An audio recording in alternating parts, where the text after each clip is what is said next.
Hello and welcome to the Witching Hour. I got Freddy here. We're at a movie theater, and this is I'm not going to be recording the movie, obviously, but we are here to see the old Five Nights at Freddy's movie, which has been many years in the making, and we're finally doing it. So I just wanted to kind of film this in case there's something cool on the approach, if you see any people in costumes or they have any things in the lobby, but I don't know that they will. But it's a good fall activity, perfect timing for Halloween and all of that. And yeah, this is where we find ourselves. So come along with me, and I'll have a little summary when I get done watching the movie of just what to expect if you go see this movie for yourself.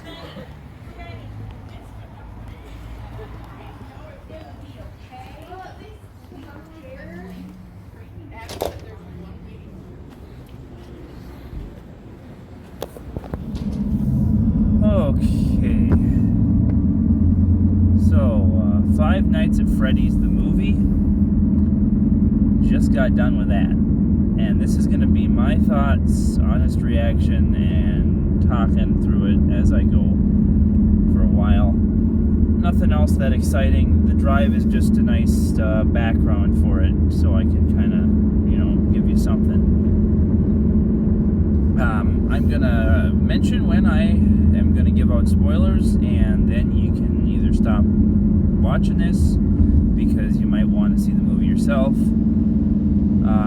But it's basically, if you've seen FNAF, if you know anything about FNAF at all, you will enjoy this movie, and you will pretty much know everything going into the movie. There's not going to be much in the way of surprises because it's FNAF. You know who William Afton is, you know who all the other characters are. The world of the movie is the only thing that'll be a little different to you, but for the most part, this is FNAF, the movie, as it was intended by Scott Cawthon, and it's fantastic. They all did a very good job, the whole team that was involved with this, and it was very smart of them to keep Scott involved in the project, I think, because it's all there. And I'm not a huge FNAF lore junkie. I don't delve deep into the mysteries and watch all the theory videos and do all that stuff. But I do know enough to know that kind of what happens in there and backgrounds of stuff. And I haven't played the games. My whole thing is that the games are not made for people like myself who don't really have very good pattern or sound recognition or reaction time. So it is what it is. It's fine.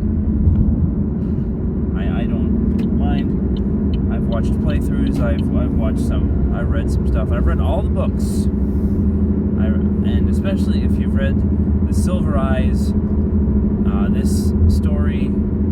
So my original theory when I heard they were making a FNAF movie, or actually when I read The Silver Eyes, I was thinking, hey, this needs to be a movie.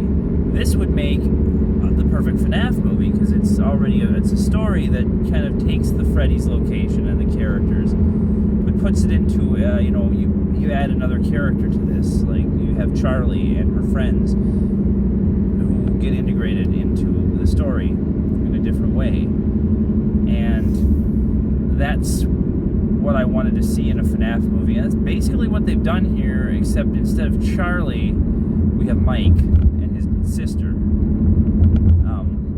Abby, instead of the, who are inserted into the FNAF universe as part of the canon. So it's a different canon version of FNAF. I mean, kind of the same, kind of different.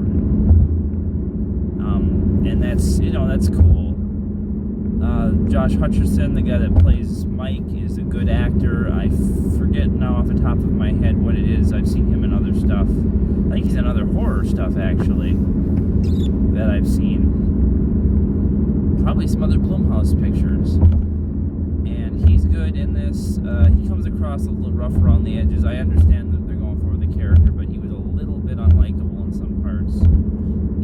I just don't like aggressive male characters and stuff. Not a big fan of that. His sister, the thinking about this a lot lately, that, you know, it takes a lot to have a good child actress. Like, I forget what I've been watching lately. Something that there was a little girl in it. Well, actually, no, it was the Silent Hill movie. Yeah, I was watching the Silent Hill movie and thinking about how the little girl in that movie is supposed to be like 7 or 10 or something like that. But the actress plays the character like way younger.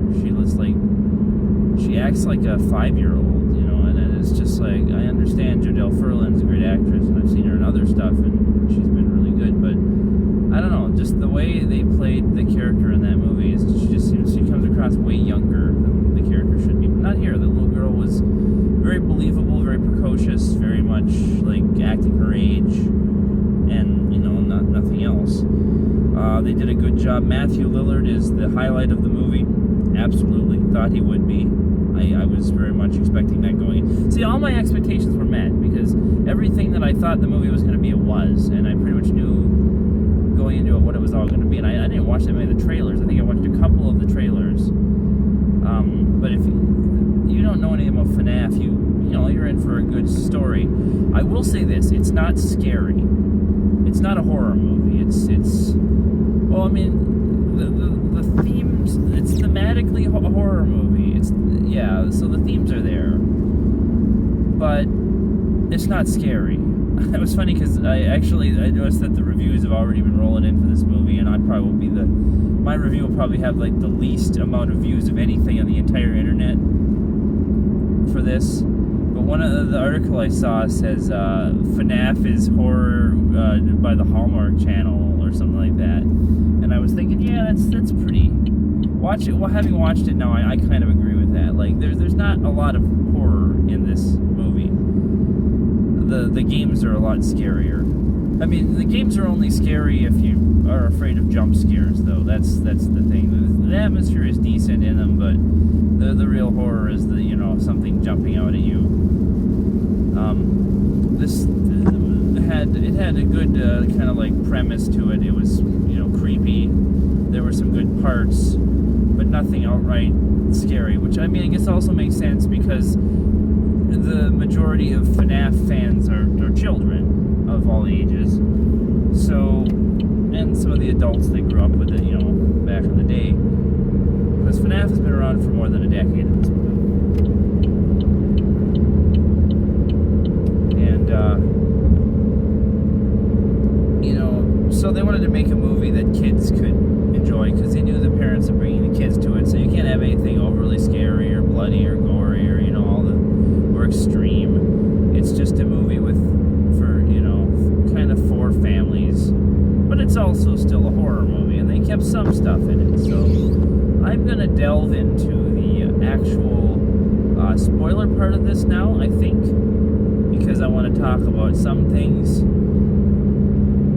But I recommend seeing this movie if you like FNAF at all, and if you're a kid, bring your parents, make them watch it. It's still a good movie. I think it's a good movie. I think it's worth people's time. I hope it gets the attention it deserves. You got things like the Taylor Swift movie out right now, and the Killers of the Flower Moon. It's other things that people are probably more into. So I hope, as a family-friendly horror movie, that this will do well, and that they'll have enough budget. I mean, I know Blumhouse is kind of notorious for making sequels even if movies aren't good, at least in my opinion.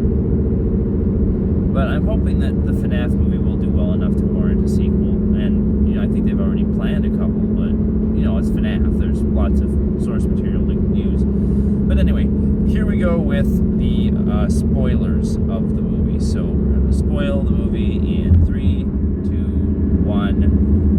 Oh my God, William Afton. I really liked Matthew Lillard as William Afton, but they do this really cool, subversion of your expectations, because he has an alias in this movie. He's Craig Ragland. He's the career counselor. So the movie is about Mike, who's a guy who's down on his luck, a guy who has like the first scene of the movie, it was fantastic. He goes from 0 to 60. He's at this ice cream place in a mall where he's the security guard, and he sees this guy and this little boy, and the kid is like, no, don't take me, or whatever. And it's like probably his dad or whatever, right? Well, he immediately just snaps and chases this guy down, pushes him into a fountain, and starts beating the crap out of him right there in front of everybody. And it's just, I was just like, what? Just 0 to 60, man. No breaks.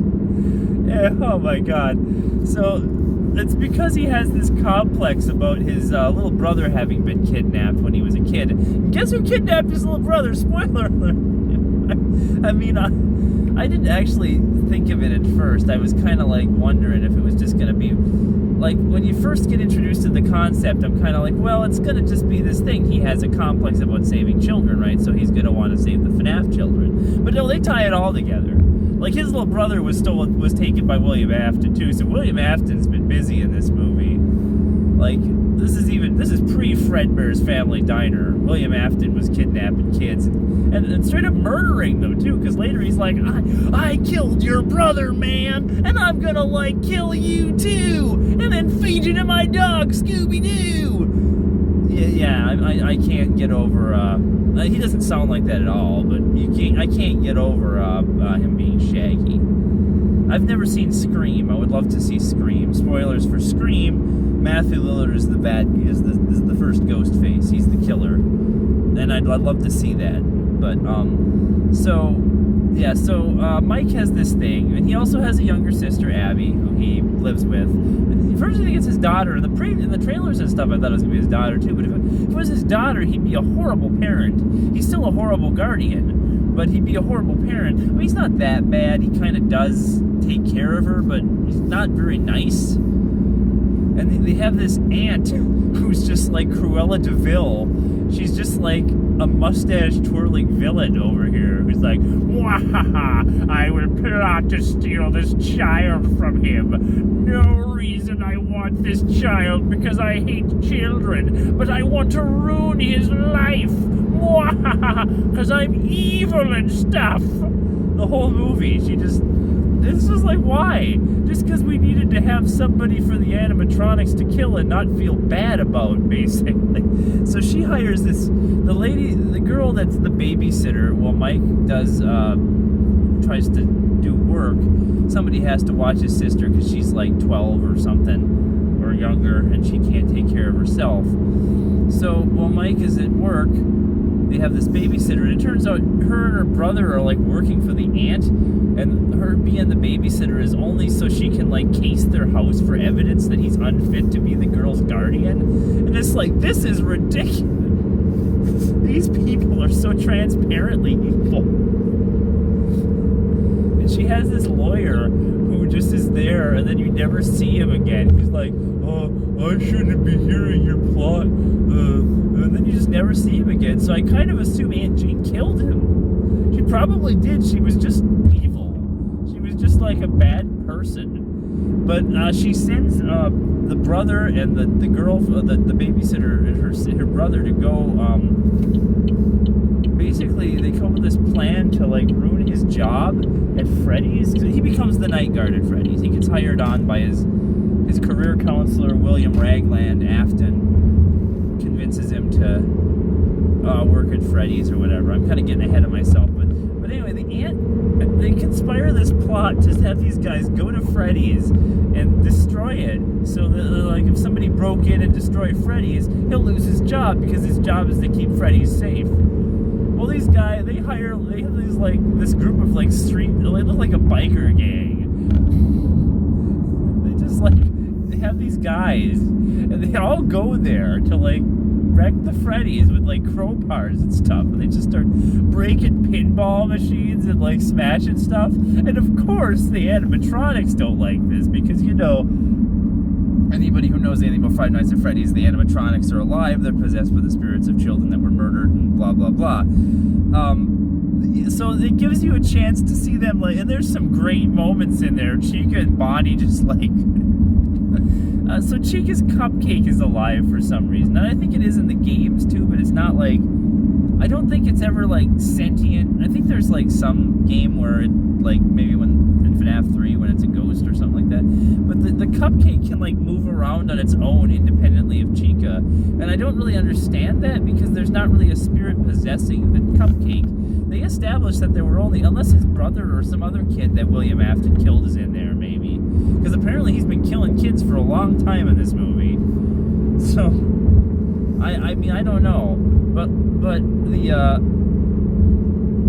so there's like a scene where this guy's like trying to hide in the security office, and Chica and Bonnie are just standing outside by the vent with the cupcake, and they look at the camera like, yeah, we're gonna mess you up. And they just got and they have so much. The Jim Henson puppet studio did such a good job with the animatronics because they're so expressive for being for being robots and just being compared to the games even. They have like you can kind of tell what they're thinking. So they like put the cupcake in the vent and gets through and gets the guy, and it just like, but they just look at the camera like, yeah, you done effed up. And it's just great. And then oh man, they have them all. They're all in there. They're all good. And there's like so the actual, getting back to the plot. So these guys get killed.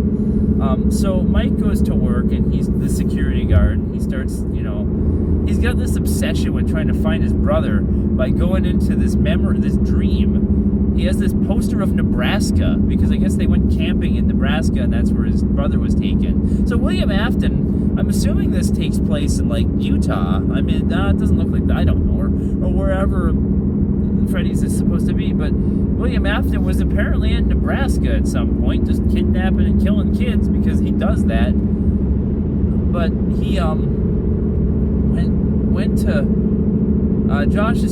he goes to sleep and he does like this whole lucid dreaming thing where he puts on headphones, listens to nature sounds, looks at his poster of Nebraska to fall asleep, and like tries to remember this memory of his brother. And he starts having dreams when he goes to the place about the FNAF kids, about the fun. They did a really good job. These child actors in this are really spot on, fantastic. Especially the kid that was Golden Freddy. Kid, I think he was also a Michael. I think that was Michael. Well, or whatever. I don't remember his name. But because I like said, I'm a FNAF lore junkie. But anyway, he tries to get information from them about who took his brother, and they kind of give him vague clues and are weird. But Mike is doing this, and then the one night he gets a visitor, and it's the most immediately flirty security or a police officer you ever met. It's Vanessa, because FNAF security breach is popular. There's a blonde lady who's an officer. She's a security guard and that, but here she's a police officer. And it's Vanessa, and she's the other lead in the movie, and I can't remember the name of the actress right now, and it's not someone I was familiar with. But she's immediately just like coming on to him real strong. Like, and then later she just gets real cold real fast, and it's just like weird, And later you find out that she's William Afton's daughter in this universe, so I guess she was like, I don't know, like, yeah, so that kind of makes sense. And she knows kind of what's going on, and you find out that she actually was hired. William Afton like told her to like watch him. Like, I guess she like spies on these security guards, and then like she's also under orders to like kill them if they learn too much about Freddy's. But she's also at the same time giving him hints about what happened at Freddy's, like trying to subtly warn him to like quit his job so that this doesn't happen to him. But I don't think she's actually killed anyone. I think the animatronics always kill the security guards, but she kind of like has this job from her dad to do it because she's like mentally like brainwashed from childhood by him. And she does eventually overcome this and stand up to him at the end of the movie, which was kind of cool. But she's just really weird through the whole movie, and like doesn't seem like a real person. And I guess it kind of made sense later when you like, oh, she's trying not to be bad, but she is. So I kind of can give it back on that, but it was just really, the first scene with her is really, really weird. She just comes on super strong. She's like, oh my god, I still love Freddy's. You're the security guard. Oh my god, it's so cool. I love it. And it's like, oh my god, can you just take it down a notch? But I was really excited because they made the animatronics aren't bad. And I pretty much knew, immediately, it's the end of the Silver Eyes.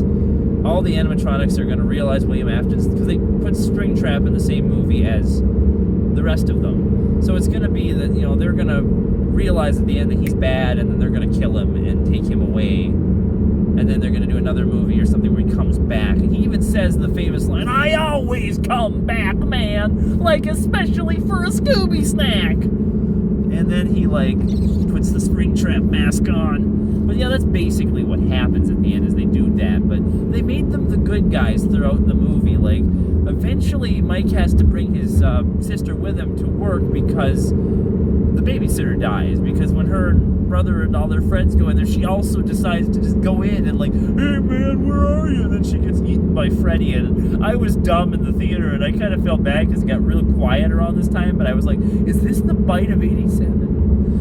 And it was just so loud because everybody else got really quiet. I was like, oh no, man, I feel bad about this. I'm making a jackass of myself. But anyway, there's a part, so he brings his sister there, and she just hangs out with the animatronics. They're just like chill. They want to build a pillow fort, a blanket fort.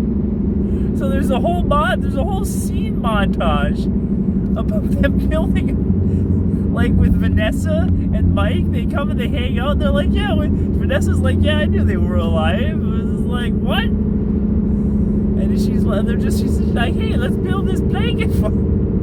They put all the tables in the restaurant together, and they just all chill in the freaking blanket fort with Abby and Mike and Vanessa. And there's a part where they're trying to lift something up high, and the body falls over, and he gives a thumbs up that he's okay. And it was like, oh my god, you made them like the heroes of this. I was like, oh my god, thank you, Scott. Thank you for this. I didn't want them to be the villains. They kind of villainized them a little bit at one point, because you realize they're trying to get Abby because they need to take her. They've been like, they think William Afton is their friend, and he wants them to like take her and make her one of the robots so she can leave there forever. And they've got like a circus baby or something. It looks like Circus Baby. So I think they're, you know, hinting at that too, like in the back room, and they're gonna put her in that suit so that she can be with them forever. And I don't know if they just think that they want her to be with them forever, or if this is like William Afton exerting. They kind of imply that he's exerting his control over them to make them do this, because he likes killing that family for some reason. He immediately wants to hire Mike when he finds out his last name. He's like, oh, you're like the brother of that guy that I like, that kid that I killed, man. And you've got like a little sister too. This is perfect. I'll like I'll kill you and steal your sister, man. Yeah, because I only like killing kids. Oh man, and it's just I don't know, but they were cool. They are the bad guys for a while. There's a whole scene where Mike just has to take him down with like his taser and like a stun stick, and he like fights the animatronics. And then but then Springtrap shows up, and he's just got some of the best monologue, and he just tells them about how much he enjoyed killing his brother, and then for some reason he just takes the mask off, and it's like, I guess you had to have the big reveal that it was the guy that hired him, and he's secretly William Afton and not whatever, the Craig Ragland. Oh, you know, Craig Ragland isn't his name, is it? Because anyway, it's whatever. I'm confused. But anyway, he's a guy. Vanessa shows up, and she like stands up to her dad, and then she eventually even shoots him. But I don't know if being in the animatronic suit protects him from bullets even. It's like the bulletproof Springtrap suit. But the Springtrap suit looked really good, you know, Spring Bonnie, and then it gets all beat up by the animatronics, and he'll come back as Springtrap later. Because at the end of the movie, there's not even a after credit scene. There is an after credit scene, but I think there's some YouTuber or something that's in the movie. I didn't recognize him as like a taxi driver. It was in the trailer, and he has an extra credit scene, like a jump scare. But anyway, so it was like at the very end of the movie, they show Springtrap in the parts and service room in the back, and he's just laying there, and he's like starting to move and come back to life, and the little boy from Golden Freddy just shuts the door on him and locks him in there. And the little little girl's like, I want to go back to Freddy's and see my friends. And Mike's like, oh, you never know what might happen. It's like, we might have a sequel. But yeah, it was overall just a pretty good movie. I enjoyed it. You can obviously tell from my tone here that I had a blast. You know, like I said, going into it, I knew who the bad guy was going, because I knew Matthew. They didn't make it any. You know, even though they gave the character a different name at first in the movie, and I actually thought maybe, because a lot of times with trailers nowadays, they show you stuff in a trailer and then they do the opposite in the movie. Like, especially Marvel movies have been doing that. Like this whole bait and switch thing where it's like, oh, actually, this person's, this line came from a completely different character or whatever than you thought. And there's a completely different context to it or whatever. But, but, you know, they made it clear that Matthew Lillard was playing William Afton. If anybody who knows FNAF knew he was going to be the bad guy and he was going to be Springtrap. And you know, so I figured, well, the animatronics are going to kill Springtrap at the end because it wouldn't make sense for the hero to do it. Because the hero, I mean, you can't have a good guy in a movie murder people, even if he's like a killer, right? Usually the good guy doesn't kill people. Batman doesn't kill people. Spider-Man typically doesn't kill people. It's just, you have to have, like, your hero generally has to be absolved of wrongdoing. So I figured the animatronics were going to kill Springtrap at the end, and they were going to be the good guys. You know, you kind of figured that they show in the trailer that they want his sister, or like I thought it was a daughter in the trailer, but so I knew that was going to happen. I didn't suspect Vanessa of any wrongdoing, but she is Vanessa. They literally, she looks like the character from Security Breach. She didn't really act like her, but they did the whole thing. She has the connection to William Afton. I don't think Vanessa in the game is his daughter. They've never really gone that far, and I'm not going to delve into fan theory stuff right now, but yeah, so I know overall the FNAF movie is pretty fantastic. There's a lot of stuff in there. There's probably little Easter eggs and secrets and hidden stuff in the pictures. I tried to look at there's a bunch of kids' drawings. I tried to really look closely to see if there was characters. There's probably some more stuff in this parts and service room if you really paid attention. But the weird circus baby looking thing in the back room is probably some kind of a reference. Maybe it's just Circus Baby. It wasn't really her though. It didn't have the hair. But the rest of it looked like Circus Baby, and it kind of, like a trimmed down version of her. But they're just trying to I'm sure since Scott Cawthon was involved, there's a lot of lore, there's a lot of that going on there, and that's good. People who like that kind of stuff will get a lot out of it too. I'm sure FNAF fans will love it. I'm sure kids will love it. It's a good movie to see with your kids, your family. Go check out Five Nights at Freddy's. Gets my recommendation, and we'll see you next time on The Witching Hour.